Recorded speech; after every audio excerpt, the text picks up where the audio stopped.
Salve nerds, galera! No vídeo de hoje, One Piece, teorias, dúvidas e curiosidades. E no vídeo de hoje vamos falar sobre o Rokushiki, a arte marcial esquecida em One Piece, que quando chegou fez um alvoroço e até agregou bastante, vai pra história. Só que com o passar do tempo ela foi meio que ofuscada aí pelo hack, né, e todas as suas variantes. Então vamos falar um pouquinho aqui sobre essa arte marcial bem interessante, inclusive. Bom, peço desculpas aqui se vocês estiverem ouvindo o barulho de obra, porque a Sedai tá fazendo obra aqui, né? Aqui do lado, literalmente do lado da minha parede. Então eu fico numa situação complicada aqui de fazer vídeo, mas eu já fiquei um tempo já sem fazer vídeo. Chega, né? Tô com vontade de fazer vídeo, eu quero fazer vídeo. Vamos forçar a barra aqui e ver o que acontece. Enfim, sem maiores enrolações, vamos embora pro vídeo. Vamos começar falando primeiramente sobre o que é o Rokushiki, né? Que é uma arte marcial normalmente utilizada pela marinha, mas não somente por ela, onde o usuário, quando domina os caminhos do Rokushiki, o cara vira um exército de um homem só. Basicamente é isso, né? E a gente tem ali no caso da CP9 como grande exemplo de usuários de Rokushiki. Eles dominam todos os caminhos, embora nem sempre eles usam todos eles, né? Mas a gente tem ali várias técnicas que eles mostram ali, várias possibilidades que dá pra ter com o Rokushiki, mostrando que realmente você fica muito poderoso com esse estilo de combate, né? Então a marinha realmente tem aí uma arma, entre aspas, poderosa, já que cada usuário de Rokushiki é um exército vivo. Então, assim, muito interessante você ter uma pessoa dessa como aliado, né? Interessante mesmo. Enfim, acontece que essa técnica ela era muito legal quando apareceu lá em Water 7, Enies Lobby e tal. Porém, com o passar do tempo, ela foi ofuscada pelo hack, especificamente ali o hack do armamento e da observação. Esses dois juntos meio que ofuscaram bastante a questão aí do Rokushiki. Porém, ele ainda existe na obra, tá? Além do pessoal da CP9, tem outros personagens que também têm acesso ao Rokushiki, como é o caso do Kobe, por exemplo. Alguns filhos da Charlotte também têm a habilidade, pelo menos algum caminho do Rokushiki eles dominam, e por aí vai, né? Douglas Bullet também, daquele filme que teve aí do One Piece recentemente. Então, assim, é interessante de ver que é uma coisa que existe na obra realmente, é bastante difundida, só que tá bem ofuscado, não é muito mencionado hoje em dia, mas é bem interessante, tá? E agora o que eu vou fazer aqui? Eu vou falar um pouquinho sobre os caminhos, né? Explicar mais ou menos como é que funciona aí os caminhos do Rokushiki.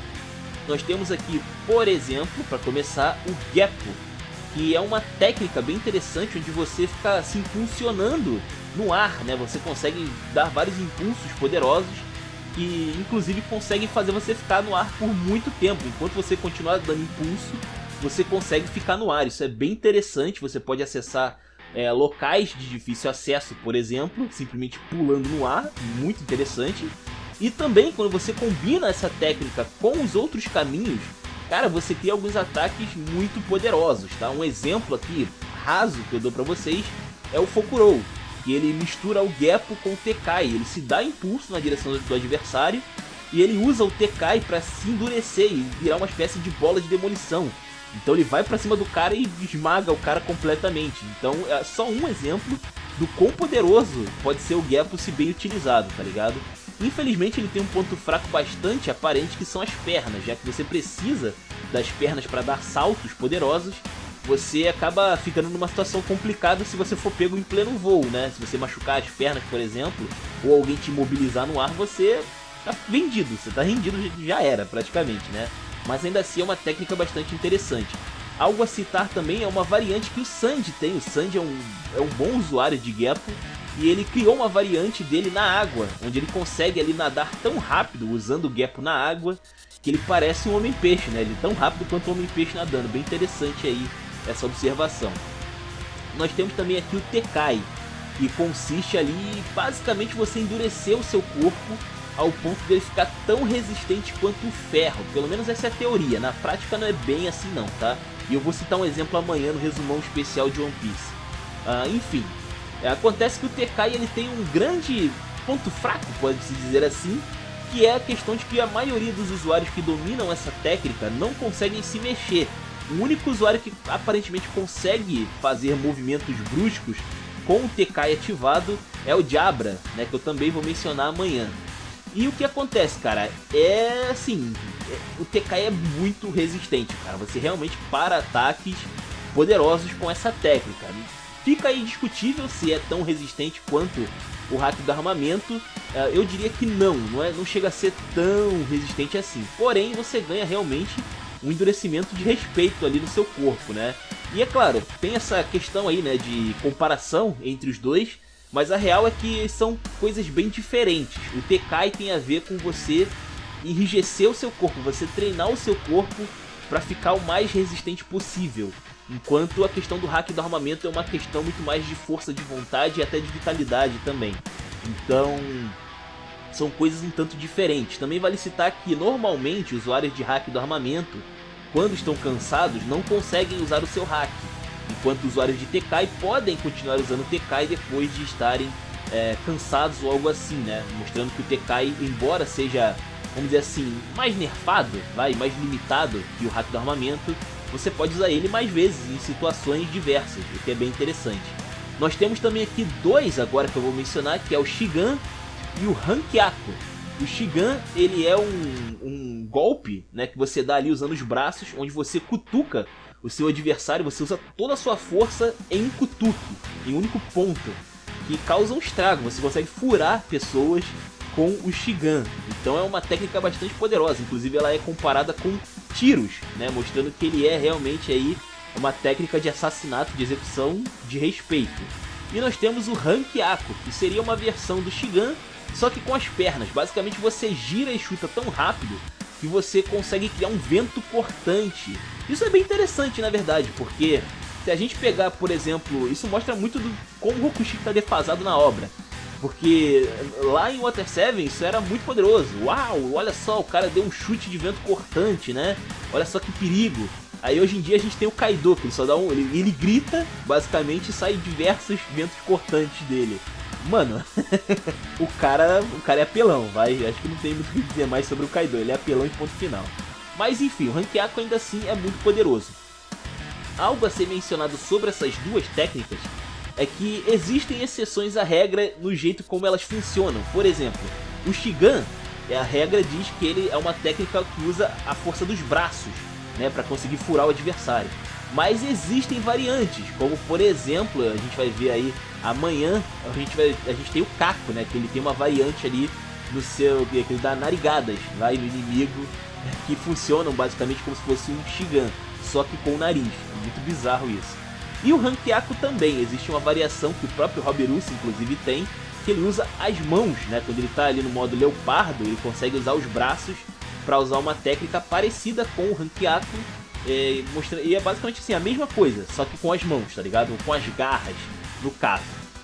Nós temos ali também agora o caminho do Zoro. E esse caminho do Zoro, ele apareceu pela primeira vez como um protótipo, vai? É o protótipo do Zoro que a gente tinha visto lá na saga do Usopp, lá no início da obra, com o Kuro. Ele tinha um protótipo disso, onde ele conseguia ali se mover extremamente rápido, só que ele não via para onde ele estava indo, ele não sabia quem ele estava atacando. Já o Zoro completo não, você se move em extrema velocidade, você tem total noção do que está acontecendo, e é uma técnica muito útil, tanto para você esquivar de alguns ataques, quanto também para você atacar, porque você aumenta a velocidade da porrada, então é bem interessante. E combinado com o Geppo especificamente, mano, você praticamente não toma porrada, né? Quase impossível, porque você tá sempre no ar e você se move extremamente rápido, então é muito difícil de alguém tocar em alguém que domina esses dois caminhos. Nós temos também aí o Kamiye, que é uma técnica mais de esquiva, lembra bastante aí o hack da observação nesse aspecto, né? E o que acontece? O usuário ele fica tão flexível, tão maleável, que ele consegue esquivar de ataques como se ele fosse um pedaço de papel ali se dobrando todo, é muito louco isso. E é bem interessante que tem um estilo desse, tem uma variante disso. Lá em Skypiea, quando o Ruffy usa uma técnica engraçada, uma técnica de comédia ali, que é o cabeça de vento de borracha, onde ele acaba colocando vento na cabeça, ele fica meio desnorteado, meio grog, e ele acaba esquivando ali facilmente dos golpes do Enel. O Enel até se assusta, mano, como assim? O que esse cara tá fazendo, tá ligado? Mas na real fazia bastante sentido, né? Tem essa ligação aí com o Kamiye, bem interessante também. E por último, porém não menos importante, nós temos aqui o Rokugan, que cara, é uma técnica que assim, oficialmente, tudo que eu falei até aqui sobre o Rokushiki é o que ele é. Só que existe esse caminho secreto, e quem faz ele, a única pessoa que dominou até esse momento o Rokushiki, até esse ponto, foi o Robirusi, e ele combina toda a disciplina de todos os caminhos do Rokushiki em um caminho novo. E cara, é um movimento destruidor, mas tipo, destruidor mesmo. A gente ainda não viu totalmente do que essa coisa é capaz de fazer, mas assim, o estrago que o Robirusi consegue fazer no Ruffy com esse golpe é de respeito. É um golpe tão poderoso, pra você ter uma ideia, ele ignora completamente o aspecto da resistência física do Ruffy, né, a golpes de impacto. E o dano sofrido é interno, né? Nem tanto no corpo visual do Ruffy, mas dentro do corpo do Ruffy, que é muita coisa. Além disso, cara, o Ruffy quase morreu com esse golpe, tá ligado? Com um golpe desse. É impressionante o poder destrutivo que essa coisa tem, tá ligado? É muito forte mesmo. Embora o Robirusi fique um tanto ofegante depois de usar essa técnica, né, tem o comparativo também que o Ruffy, assim, é como se ele tivesse recebido um disco de rejeição. E a gente viu lá em Skype o estrago que consegue fazer, né? O Enel teve uma parada cardíaca com aquilo. Então não é pouca coisa, né? A gente tá falando aqui de uma técnica muito apelona. Provavelmente o Rokugan é até melhor do que aquele disco de rejeição, já que, ele não causa tanto estrago físico no usuário, quem tá aplicando a técnica. Então ele é muito apelão, tá ligado? E é isso, esses são os caminhos do Rokushiki, um pouco sobre eles, Eles ainda vão ter destaque amanhã no especial One Piece. E eu espero que vocês tenham gostado, comentem aí, os comentários são de vocês, se inscrevam, compartilhem. Taverna do Bacon, link na descrição, eu vou ficando por aqui, valeu nerds, fui!